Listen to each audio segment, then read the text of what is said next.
नमस्कार मित्रों, स्वागत है आपका आज की नई वीडियो में। आज की वीडियो में हम डिस्कस करने जा रहे हैं जो आईआरसीसी ने पॉइंट्स वगैरह रिमूव किए हैं उसके बारे में कुछ डिटेल्स आई हैं कि कितने कैंडिडेट्स थे, तो number of candidates in CRS pool, उसके बारे में थोड़ा सा एनालिसिस करेंगे। तो वीडियो में एंटर करने से पहले जिन्होंने चैनल को सब्सक्राइब नहीं किया वो चैनल को ज़रूर सब्सक्राइब करें और बेल आइकन भी प्रेस कर दें, जिससे आपको आने वाली वीडियो की जानकारी मिले। और साथ ही साथ वीडियो को लाइक एंड शेयर भी करें ताकि और लोग भी चैनल के साथ जुड़ सकें। तो आइए आगे बढ़ते हैं। सबसे पहले बात करेंगे सीआरएस पूल की। एज ऑन मार्च 16 जो डाटा आया था 16 को, उसमें 601 to 1200 थे 693 कैंडिडेट्स, जिसमें से 536 आई थिंक निकल गए थे जो पीएनपी कैंडिडेट्स थे, और लगभग 100 सम कैंडिडेट्स उसमें थे। 501 to 600 थे, इसमें 25,522, और 451 to 500 थे, इसमें 70,055। तो और अगर थोड़ा सा और अगर देखें तो 491 to 500 थे 13,711, 481 to 490 थे 13,343, 471 to 480 थे 16,033। तो ये स्टैंडिंग थी, पूल स्टैंडिंग जो एज ऑन मार्च 16 जो 17 को ही खैर हमें मिला था। तो ये था जो डाटा हमारे पास अवेलेबल था अब तक। पिछली वीडियोस में मैंने इसके बेस पे ही जो कट ऑफ पॉइंट्स है वो कैलकुलेट किए थे, सब किए थे, और अपनी एक रैंडम किया था कैलकुलेशंस के। इस हिसाब से पॉसिबिलिटीज़ हो सकती हैं, नए ड्राज में क्या पॉसिबिलिटीज़ हो सकती है।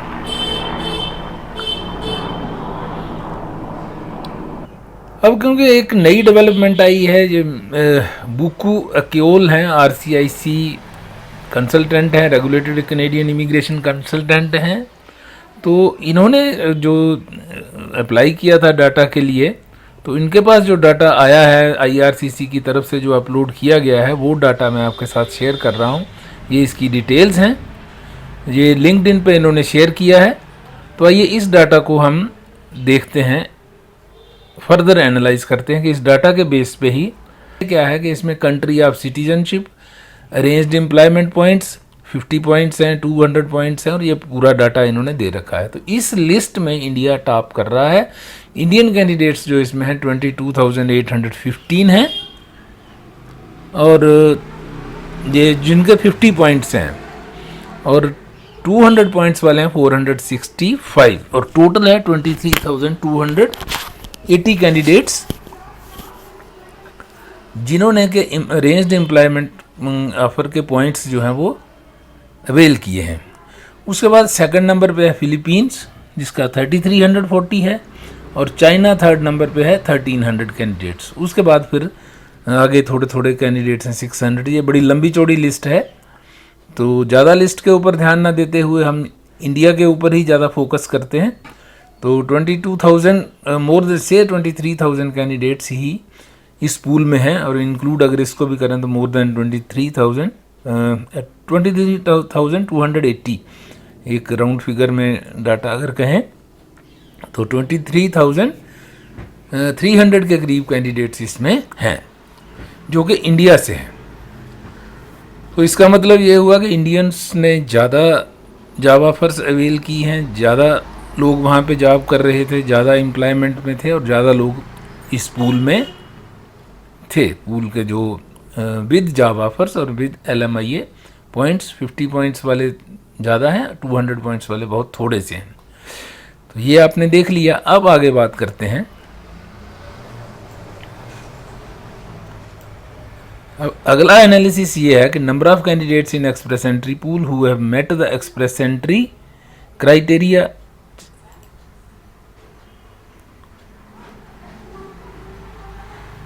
यहाँ पे इनका एनालिसिस एक बार शो कर देते हैं आपको। As of March 19 year is what the data shows. इनको मार्च 19 को ये डाटा, एज ऑन मार्च 19 का डाटा इन्होंने जो है अवेलेबल कराया है। तो 50 पॉइंट्स वाले थे 36,150, टोटल 200 पॉइंट्स वाले थे 1020। तो इसमें लगभग आधे इंडिया के ही हैं और इसमें तो आधे से ज़्यादा हैं, 23,218। इन्होंने परसेंटेज भी खैर निकाल के रख दी है, तो 63% इंडियंस हैं इसमें। फिलीपींस का 9% शेयर है, China with almost 4%, Mexico 1.8%, south Korea 1.7%। ये इन्होंने पूरा एनालाइज ही कर दिया है। हमारी सुविधा इसमें है तो हम यहीं से हम डाटा ले लेते हैं, आपके साथ शेयर कर देते हैं इन्हीं का डाटा। प्रोग्राम स्पेसिफिक ब्रेकडाउन क्या है? फेडरल स्किल्ड वर्कर्स का जो है नंबर ऑफ अरेंज्ड एम्प्लॉयमेंट है 1,48,505 with 50 points 23,300 with 200 points 935। Total 172,740। Total candidates जो हैं वो 1,72,740 हैं इसमें फेडरल स्किल्ड वर्कर्स कैटेगरी में, हु मेट विद MEC।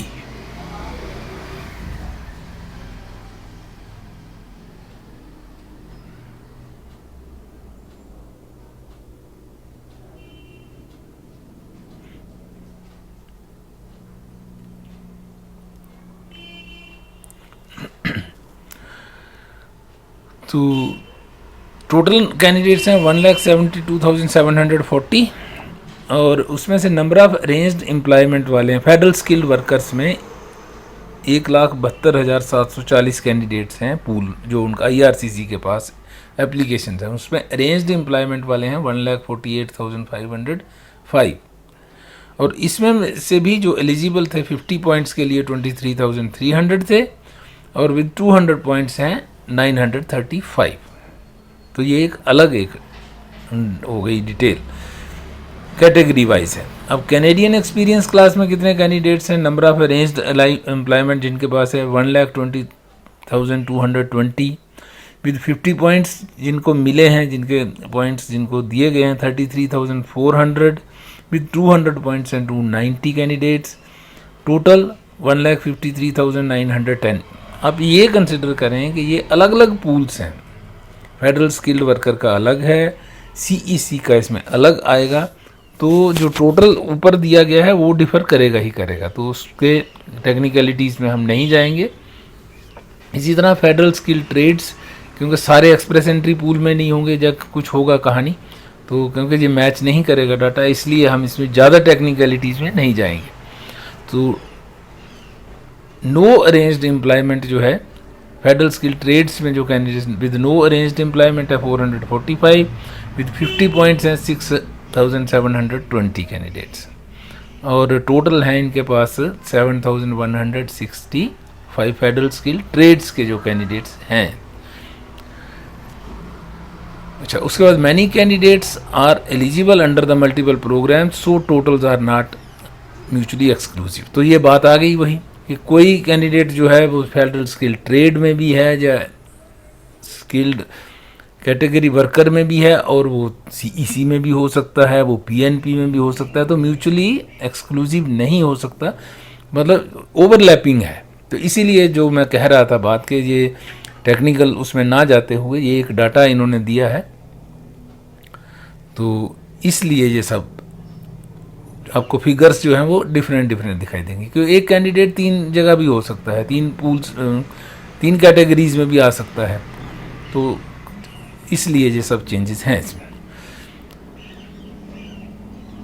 अब अगर देखें तो रेशो एनालिसिस किया गया है यहाँ, तो federal skilled worker represents approximately 50% of the pool, Canadian experience class accounts for about 45%, FST skilled trade makes up just 2% of all candidates। Total अगर number of candidates in the pool अगर हम देखें तो इस तरह से परसेंटेज इसकी बनेगी। 50% सबसे ज़्यादा हैं स्किल्ड वर्कर्स, 50% लोग वो हैं CEC उसमें से नहीं कह सकते, 45% उसमें से CEC है। अब इसको ऐसे टोटल नहीं कर सकते 50 + 45 + 2 ना, जैसे 100 कैंडिडेट्स हैं तो वो सेम कैंडिडेट्स जो है वो अलग अलग उसमें CEC वाला FSW भी हो सकता है या FST भी हो सकता है, तो वो कोई डिफरेंस उसमें नहीं हम मतलब एग्जैक्टली डिफ्रेंशिएट नहीं कर सकते. While both FSW and CEC are significant pathways, FSW remains the largest category by volume. At the same time, CEC's large share is notable because this category used to represent a much smaller portion of the pool in earlier years. कहने का इनका मतलब है कि पहले समय में ज़्यादातर लोग जो हैं वो आउटसाइड कनाडा से अप्लाई करते थे. अब क्या है कि कनाडा के अंदर अगर हम देखें पोस्ट कोविड जो सिनेरियो हुआ है वो वहाँ चेंज हुई है. जिस सिचुएशन थी कनाडा के अंदर से एप्लीकेंट्स बहुत ज़्यादा हो गए हैं क्योंकि बैकलॉग हो गया. नियरली 3 मिलियन बैकलॉग हो गया था एक समय में. तो बैकलॉग के कारण जो है इतना कैंडिडेट्स था, 26 लाख 28 लाख कैंडिडेट्स जब थे इसमें पूल में, जो कि बियॉन्ड जो इनका प्रोसेसिंग टाइम है उसके ज़्यादा टाइम लग रहा था और ज़्यादा लोग उसमें लगे हुए थे पूल में. तो इस वजह से ये सब कैंडिडेट्स जो हैं इन कनाडा फोकस है ताकि कनाडा के अंदर वालों को पहले दिया जाए. तो वही कहने का मतलब है कि अब ये कैंडिडेट्स अंदर वाले ज़्यादा हैं, CEC वाले बाहर वाले कम हैं. तो ये आ गया. अब हम इस पे दोबारा चलते हैं अपने वाले चार्ट पे.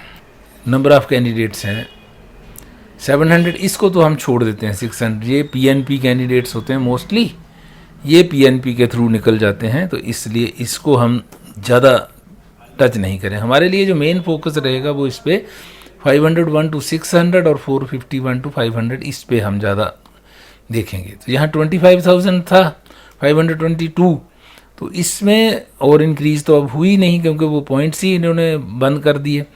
तो हम मान के चलते हैं यही प्रेजेंट सिचुएशन है. तो इसमें से कितने कैंडिडेट्स निकलेंगे? अब यहाँ 23,000 जो टोटल है 36,000.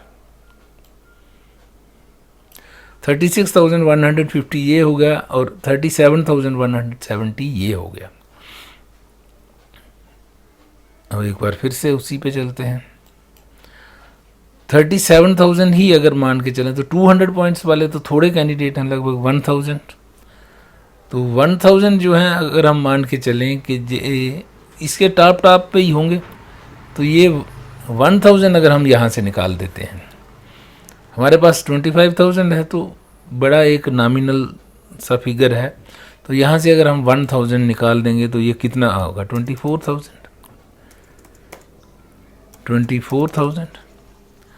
तो कोई ज़्यादा डिफरेंस उसका नहीं आएगा. अब ज़्यादा डिफरेंस पड़ने वाला है 36,000 वाली कैटेगरी से. मैं राउंड फिगर ही ले रहा हूँ. 36,000 और 1,000 इसको मान के चलेंगे. ये 50 पॉइंट्स वाले, ये 200 पॉइंट्स वाले. 200 पॉइंट्स वाले मैंने निकाले तो ये बने 24,000. तो अब कितने कैंडिडेट्स हो सकते हैं? 24,000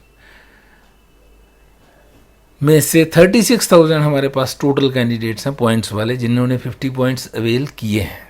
अब ये डाटा तो है नहीं कि भाई कौन सी कैटेगरी में है, कौन से स्लैब में है, जैसे 461 to 70 कितने हैं. ये तो जैसे ही नेक्स्ट ड्रा आता है उससे पहले ये आ जाएगा अपन, तो उसी के साथ ही डाटा जो है इसका एक्सप्रेस एंट्री पूल का जो है CRS पूल का वो उसके साथ ही रिलीज़ हो जाएगा. फिर तो क्लियर पिक्चर ही हो जाएगी. लेकिन अभी हम खाली एक गेस वर्क कर रहे हैं. तो इस 24,000 में अब 100% तो वो हो नहीं सकते कि जिनके 50 पॉइंट्स होंगे. कुछ CEC वाले भी हैं जो बाकी भी होंगे. तो अगर हम 50% भी लेते हैं तो अगर 50% से मान के चलें, हो सकता है उससे कम ही. अगर 50% होगा तो लगभग 12,000 कैंडिडेट्स होंगे. ये 200 वाला मैंने ऊपर ही ऐड कर दिए, 1200 होंगे. और 1200 कैंडिडेट्स जो हैं हमारे, बाकी के 1200 जो हैं वो हम ये मान के चलते हैं कि 451 to 500 इसमें होंगे. कुछ थोड़े बहुत नीचे भी होंगे, पर ज़्यादातर हो सकता है 451 to 500 या 400 to 451 भी हो सकते हैं. अब ऐसा है कि सारे लोग जो हैं कि इतने पॉइंट्स वाले नहीं भी होते. रीज़न बीइंग के सब लोग जो हैं वो ग्रेजुएट्स या पोस्ट ग्रेजुएट्स नहीं हैं, तो नंबर ऑफ़ पॉइंट्स वहाँ हो गए, कम हो गए. अरेंज्ड एम्प्लॉयमेंट है, 50 पॉइंट्स उनके पास हैं, 36,000 की कैटेगरी में वो आ रहे हैं. लेकिन उनके पास अब देखिए यहाँ पे एज के पॉइंट्स कईयों के पास कम होंगे, एज ज़्यादा हो गई तो पॉइंट्स कम हो जाएंगे। इसी तरह क्वालिफ़िकेशन है, क्वालिफ़िकेशन के पॉइंट्स कईयों के पास ज़्यादा है, कईयों के पास कम है। और जो बिल्कुल लोअर क्वालिफ़िकेशन, जैसे कोई 12th के बाद गया है, कोई डिप्लोमा के बाद गया है, तो उसके पॉइंट्स कम होंगे, लेकिन 50 पॉइंट्स उसके पास हैं। तो पूल में हो सकता है वो 300 कुछ पॉइंट्स पे बैठा हुआ है, तो वो भी कैंडिडेट्स होंगे। मोटे तौर पे हमने 12,000 यहाँ पे लिया है, बाकी के 12,000 स्कैटर्ड हो सकते हैं। तो हो सकता है वो 300 टू 400 तक स्कैटर्ड हो, 300 टू 500 तक हो। एग्जैक्ट डाटा नहीं अवेलेबल है। 12,000 कैंडिडेट्स हैं तो ये स्कैटर्ड होंगे।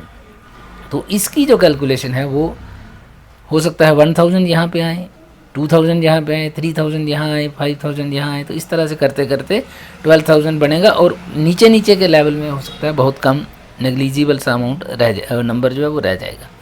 तो हम एक एग्जांपल देते हैं कि अगर यहाँ पे 501 टू 600 हमारे पास रह जाते हैं 12,000 कैंडिडेट्स और बाकी के नीचे हैं, तो मेन जो ड्रा वगैरह आने वाले हैं अभी CEC कैटेगरी का, अगर जो जनरल का आता है तो वो मेन जो उनको हम बाद में कंसिडर करते हैं। तो यहाँ अगर 12,000 हमारे पास बचते हैं तो यहाँ पे हमारा जो है ड्रा साइज़ क्या होगा और कट ऑफ स्कोर क्या हो सकता है, इसके ऊपर भी कैलकुलेशंस करनी पड़ेंगी। तो यहाँ अब हम मान के चलते हैं कि 12,000 यहाँ पे हमारे पास कैंडिडेट्स हैं, तो CEC का क्या सिचुएशन रहती है इसमें।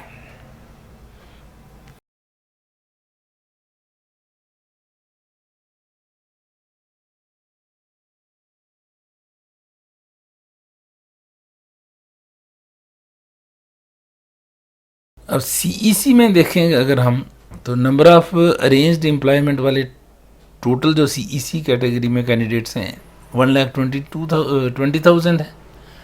उसमें से 33,000, I am taking round figure only, तो 33,000 जो है उनका 50 पॉइंट्स हैं और 200 पॉइंट्स वाले 290 हैं। अरेंज्ड एम्प्लॉयमेंट बहुत ज़्यादा है, लेकिन टोटल जो है विद 50 पॉइंट्स इतने हैं, 200 पॉइंट्स इतने हैं। अच्छा, टोटल इतने, टोटल है 1,53,920। तो इसका मतलब है ये लोग जो है नंबर ऑफ अरेंज्ड एम्प्लॉयमेंट, ये 120 जो हैं इनको पॉइंट्स नहीं मिले हैं। अरेंज्ड एम्प्लॉयमेंट तो था, या तो इन्होंने पॉइंट्स क्लेम नहीं किए, या एलिजिबिलिटी नहीं थी, क्या था वो क्लियर नहीं है। तो 1,20,000 तो ऐसे बाहर हो गए। तो 33,000 जो हैं वो विद 50 पॉइंट्स हैं, तो वही आ गया 33,000 50 पॉइंट्स वाले हैं और 290 ये हो गए। तो ऑलमोस्ट वही फिगर है, जैसे वो 36,000 टोटल में है तो 33,000 तो CEC वाले ही हैं। तो मैक्सिमम अब CEC वाले कैंडिडेट हमारे पास रह गए। तो आइए एक बार फिर से देखते हैं। तो 33,000, अब CEC की अगर हम बात करें तो CEC में 33,000 कैंडिडेट्स हैं टोटल। बट ये वही बात हो गई कि ये सारे 501 टू 600 में, या इससे 451 टू 600 में नहीं होंगे, कुछ नीचे भी तो हैं। तो इसलिए हम यहाँ पे ले रहे हैं 12,000, और उसमें से भी हो सकता है CEC कैटेगरी के कैंडिडेट्स बहुत कम हो सकते हैं। अगर यहाँ पे कैंडिडेट्स हो सकते हैं, यहाँ अगर हम कैलकुलेट 36,000 टोटल हैं, 33,000 CEC वाले हैं उसमें। तो अब देखिए कितना परसेंटेज जो है, ऑलमोस्ट सारे CEC वाले ही हैं। तो ये 12,000 में से हम मान के चलेंगे से 10,000 हमारा CEC का कैंडिडेट जो है वो 10,000 है। तो हमने यहाँ पे जो पिछली बार कैलकुलेशन की थी, टोटल हमने 10,000 लिया था और ये 10,000 CEC का ही कैंडिडेट होगा। तो अब कुछ समय के लिए इस सारी फिगर को मैं हटा रहा हूँ यहाँ से, ये मैं हटा देता हूँ। अब सिचुएशन आप देखिए, यहाँ पे 700 ही मान के चलो, अगर 5 अप्रैल को जो होनी चाहिए 700 ही, तो यहाँ पे 10,000 ही रह जाएगा। अगर 12,000 टोटल हुआ तो CEC का जो कैंडिडेट है वो 10,000 होगा, बाकी 12,000 जनरल में आ जाएगा, 10,000 CEC में हो जाएगा। तो अगर CEC का ड्रा आता है और 5,000 का ड्रा आता है, तो ये 10,000 कवर करने के लिए अगर ड्रा हमारा 5000 का रहता है,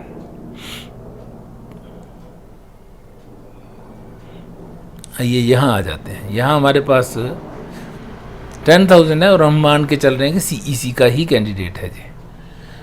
तो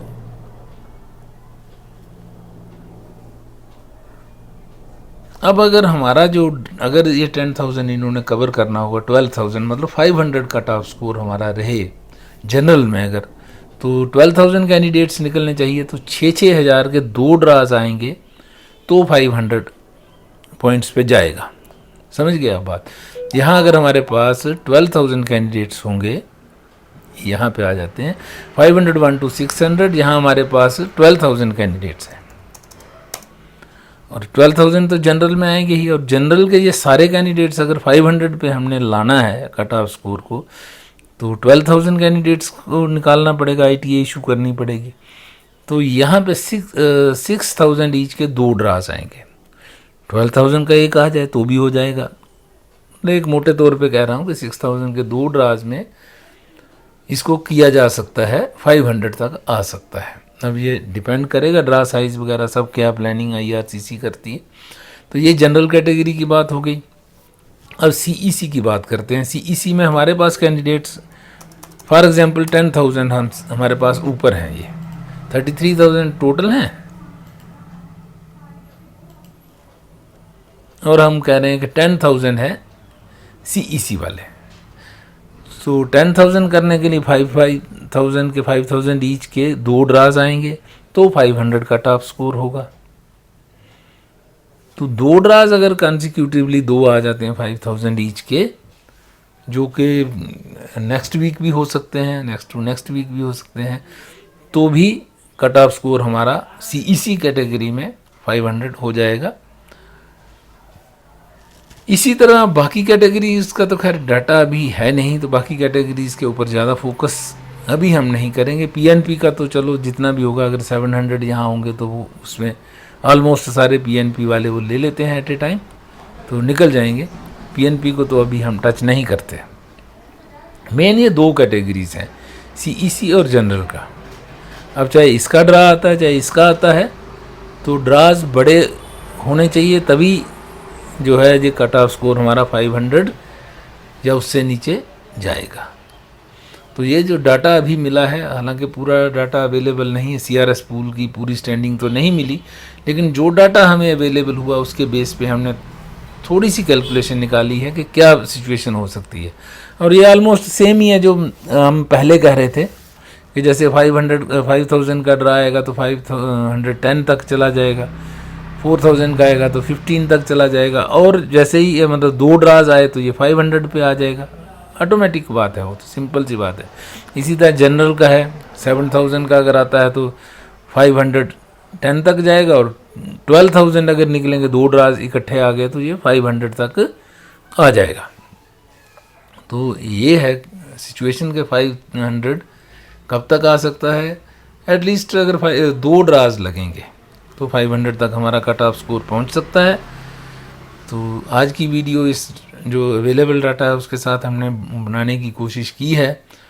तो यहीं तक रखते हैं, मिलते हैं आपसे अगली वीडियो में। तब तक के लिए नमस्कार। जिन्होंने चैनल को सब्सक्राइब नहीं किया है वो चैनल को ज़रूर सब्सक्राइब करें और बेल आइकन भी प्रेस करें, और साथ ही साथ वीडियो को लाइक एंड शेयर ज़रूर करें, जिससे कि और भी लोग चैनल के साथ जुड़ सकें। Thanks for watching, have a nice time, see you again in the next video.